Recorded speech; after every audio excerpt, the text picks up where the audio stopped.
on va utiliser cette autre animation, cette fois-ci pour étudier le cas de la diffraction, mais pour les ondes lumineuses. Parce que c'est plus facile à observer, par exemple, sur un écran lorsqu'on est en séance de TP. Alors, le montage, c'est le suivant. On a une source laser, une fente. Alors, qu'est-ce que c'est qu'une fente? C'est une ouverture rectangulaire, verticale, qui va laisser passer un petit peu de la lumière émise par le laser. On va placer un écran à une distance grand D. On fait en sorte souvent que la distance grand D soit la plus grande possible.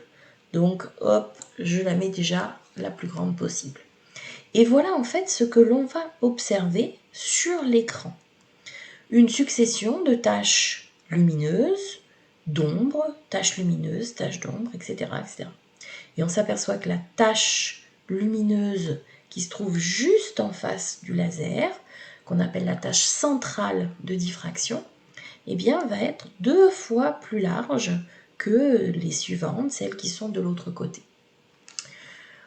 Autre graphique ici, c'est la représentation de l'intensité, grand I, en fonction de cette position par rapport à la position 0 ici, correspondant au laser.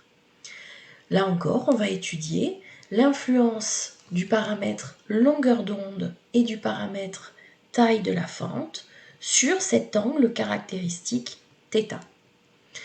Donc, je commence par la longueur d'onde, je vais la mettre à sa valeur la plus basse possible, je suis dans le violet, et je vais augmenter petit à petit la valeur de la longueur d'onde. Et vous vous apercevez que θ augmente, θ est de plus en plus grand quand lambda augmente. Ce qui se verra ici par une tache centrale de diffraction qui sera beaucoup plus grande dans le rouge que dans le bleu. C'est pour ça que souvent on vous fait travailler avec des lasers rouges, parce que vous allez voir ici, 50 x 10-3, ça fait 50 mm, 5 cm, c'est vraiment quelque chose de très petit à voir. Deuxième paramètre à étudier, le paramètre largeur de la fente.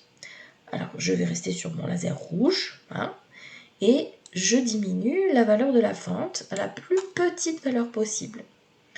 Et je vais augmenter petit à petit la valeur de cette fente à travers laquelle passe la lumière. Et en augmentant la largeur de cette fente, bien vous voyez que l'angle θ caractéristique de la diffraction devient de plus en plus petit. Quand j'augmente la largeur de la fente, finalement le phénomène de diffraction est de plus en plus faible. Le cône dans lequel on va avoir de la diffraction, ici, est de plus en plus faible.